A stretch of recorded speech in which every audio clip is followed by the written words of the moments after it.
diamond painting friends, Jessica here with Tiny Worlds of Wonder. Today I'm popping in to share my top tips for placing square diamond painting drills straight. If you are a little intimidated by square drills, or if you just think you might be, this is the video for you. Now I have made this video before. I'm going to call my previous version 1.0. Today I'm going to update you with version 2.0, add a couple new tips as well as just refresh some of the old ones. So if you're interested in that, stick around. I'll be right back.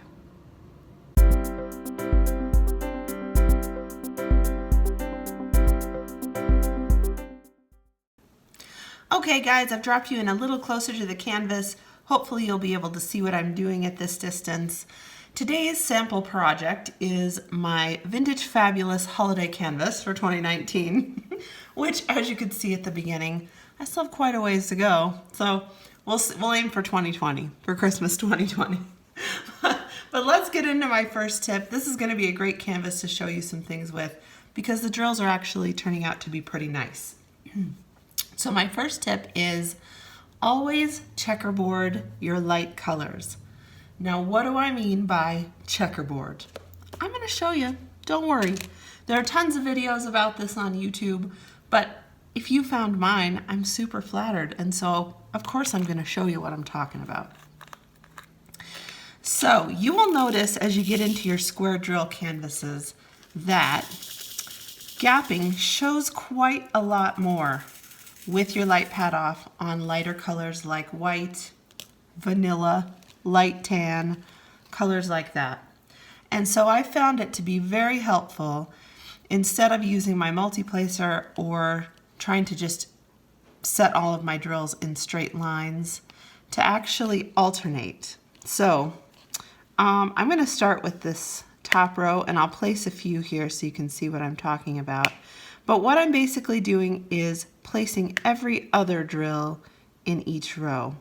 Now the advantage that gives me is that I can actually see the border line for the entire drill I'm placing.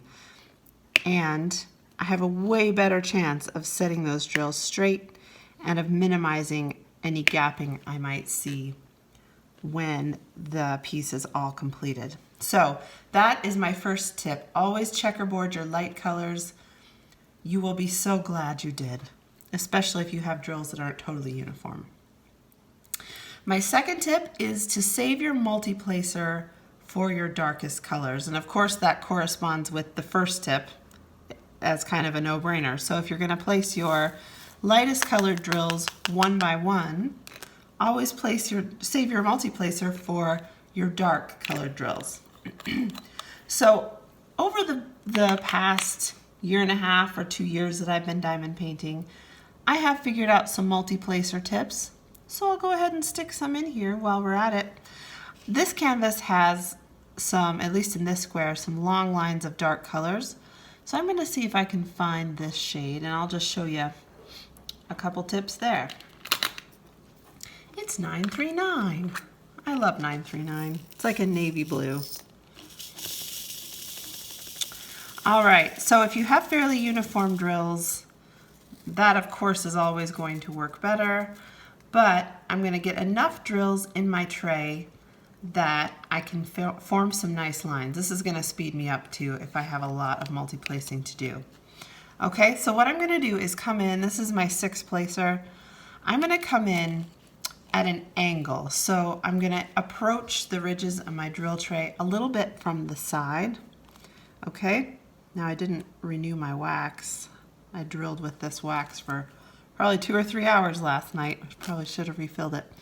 But when I come in and grab my drills from the side, what I'm going to do is just push slightly against that ridge on the opposite side from where I came in.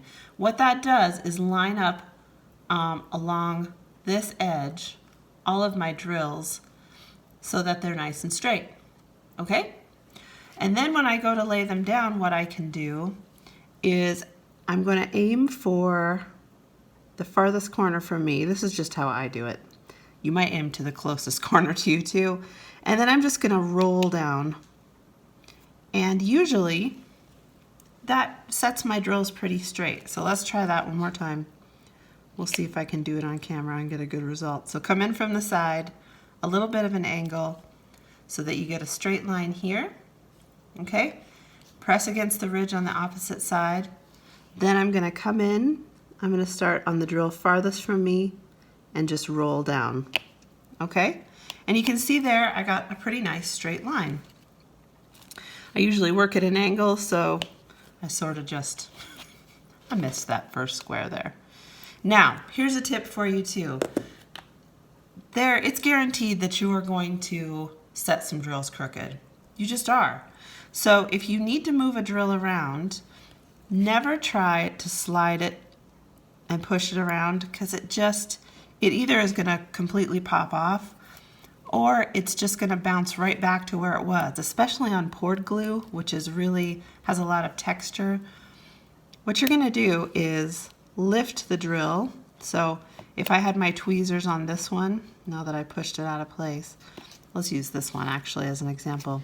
I would lift from one side of the drill and just reposition it that way. That way I actually end up moving the drill and getting it centered on the square. Okay, so checkerboard your light colors, number 1. Number 2, save your multiplacer for dark colors. If you have some trouble multiplacing, try the angle method and the roll down method. That seems to work pretty well for me.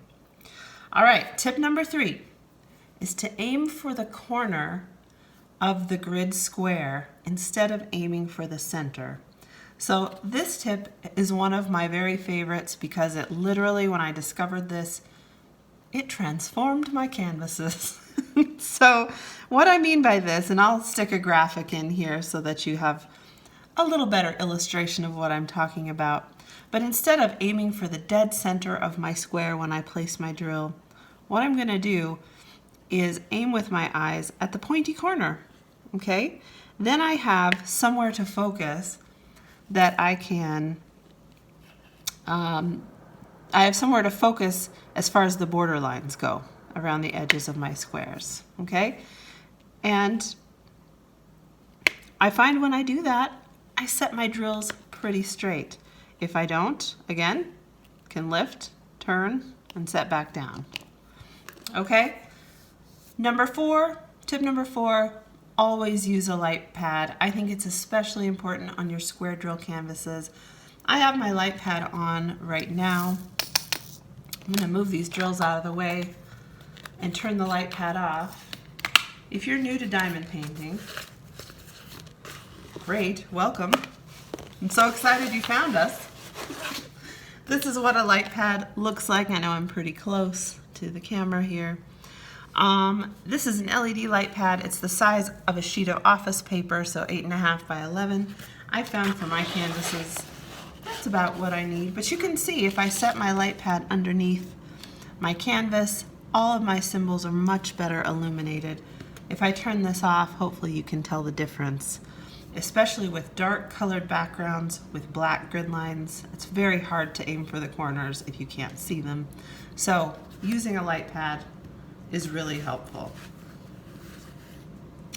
Tip number 5, and this is a tip that took me a long time to figure out, because sometimes I would look at my canvases and something would be a little wonky about them when I first started and I couldn't quite figure out what it was. This is what it was. So when I first started out, I was working in perfect squares. So I would cut my paper, my cover paper, along a straight line here, peel back, form a straight line at the bottom, and then work at a straight line up until this edge of paper over here. What that did was actually create some gapping in between the squares when I finished my piece.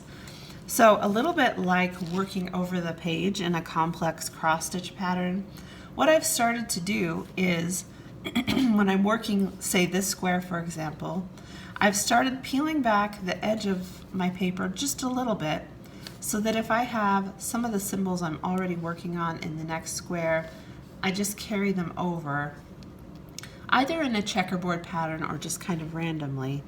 And I found that that really has reduced that that problem with having some gapping in between my square lines. So tip number 5, avoid working in perfect squares.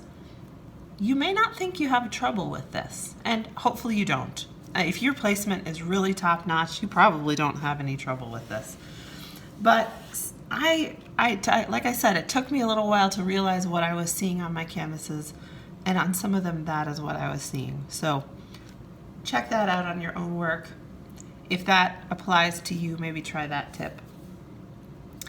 Tip number 6, no matter what you do to place your square drills straight, it might not be you.